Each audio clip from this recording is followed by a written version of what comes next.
আমরা জিজ্ঞাসা করলে বলি যে বাড়ি কার গো, বলে অমনি আমার। এক ব্যক্তি খুব অহংকার করে, এই গাড়ি কার, তাও আমার, এই জমি কার, তাও আমার। তো লালন সাইজি বলছে তুমি আমার আমার করো কেন, তোমার বলতে তো কিছু নেই, সবই তো তার।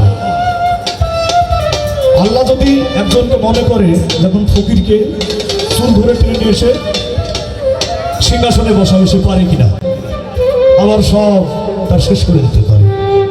তাই আমার আমার করা যাবে না। সাইজি বলছে নিজেকে তুচ্ছ করে রাখতে হবে যে আমি কিছু জানি না। আর একটা সাধনা, সেটা মানুষের সাধনা আর মানুষের ভজনা। সে যে নেতাই হোক না কেন আর যেই হোক না কেন, যদি মানুষের সাধন ভজন না করে, তাহলে সে কিন্তু মানুষের কাছে মূল্যায়ন পাবে না, এটাই সত্য। তাই সাইজি বলছে মন আমার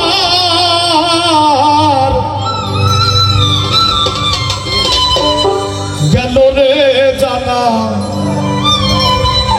কারো রবে না যে ধন জীবন জৈব, তবে কেন এত বাসনা, কিসের এত বাসনা করো? নগদ বাবা তো বাসনা করিনি।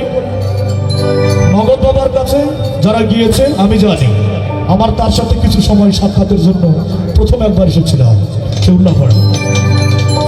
তার কাছে খুঁজলে কিছু পাওয়া যেত না, টাকা পয়সা এই আছে এই না, ওনার কাছে খুঁজলে কিছুই থাকতো না, জিরো। আবার এক সময় দেখাচ্ছে যখন কাজ তখন আবার আছে এরকম।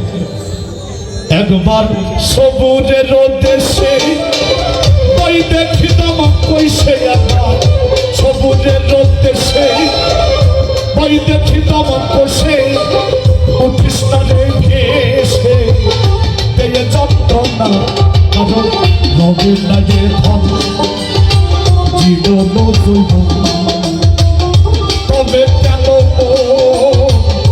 এত বাসনা, কারণ নবের না যে ধন।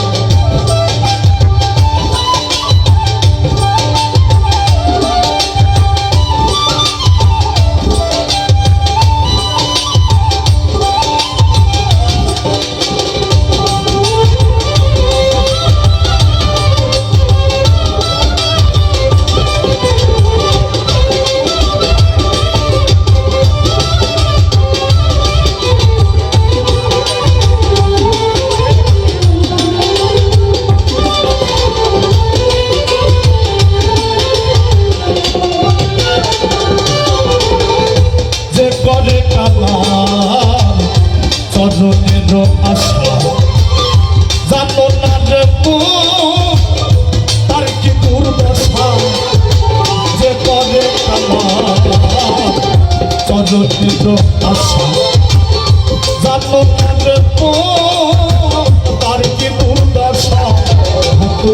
বলি রাজা ছিল তার সর্বস্ব ভাবিল, বলি রাজা ছিল সর্বস্ব ভাবিল, বামন রূপে প্রভু করে ছলনা, রবির মাঝে ধন জীবন জৈব, তবে কেন এত বাসনা, রবির মাঝে ধন।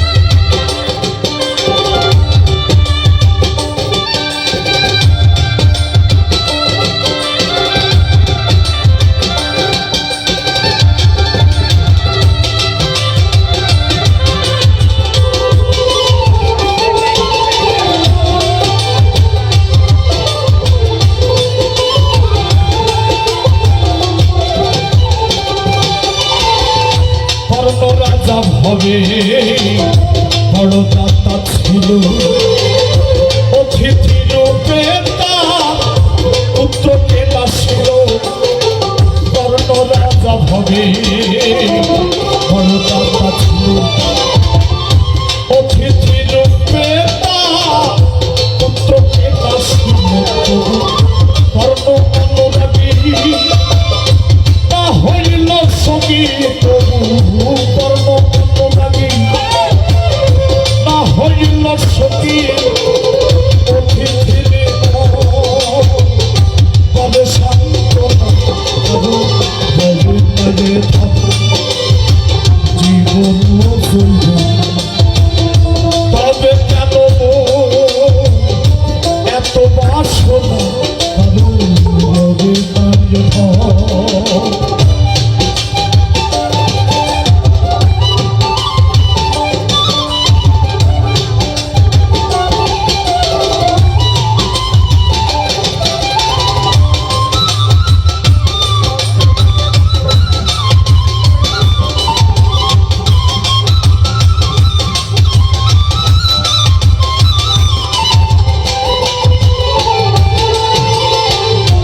দেখো তত্ত্ব ভাবে কত কষ্ট পেল এই গুরু নামে প্রহ্লাদ চরিত্র দেখো তত্ত্ব ভাবে।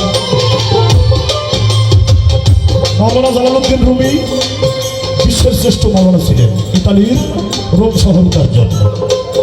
তার কিতাবে তিনি ঘোষণা দিয়েছেন যে নিজের গুরুকে বা মুর্শিদকে যদি আল্লাহ আল্লাহ রাসূল থেকে পৃথক ভাবে তোমার দ্বারা ধর্ম সম্ভব না। তাই সাইজি লিখেছেন যে হি মুর্শিদ সেই তো রাসূল ইয়াতে নাই কোনো ভুল খুদাও সে হয়। এ কথা লালন করে পুরাণে আছে কথাটা। আর গীতাতে বলছেন কি যিনি গুরু তিনি গৌর তিনি সেই প্রাণ গোবিন্দ। আর প্রহ্লাদ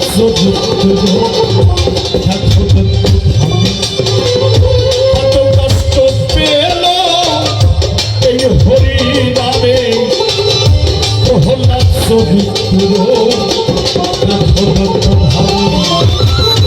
কত কষ্ট পেল এই হরি নামে আগুনে পোড়ালো জলেতে ডুবালো তবে আগুনে পোড়ালো জলেতে ডুবালো তবু না ছাড়িল শিরুখা ধরা রবে লাগে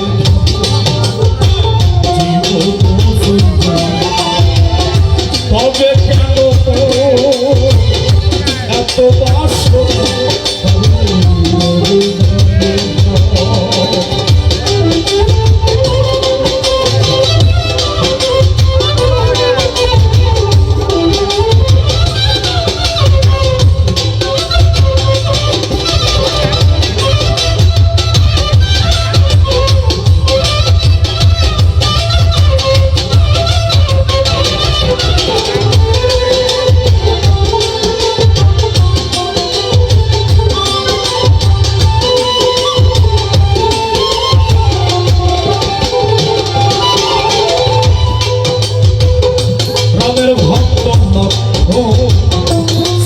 সর্বকালে শক্তিশাল হাতিল তার পক্ষস্থলে রামের ভক্ত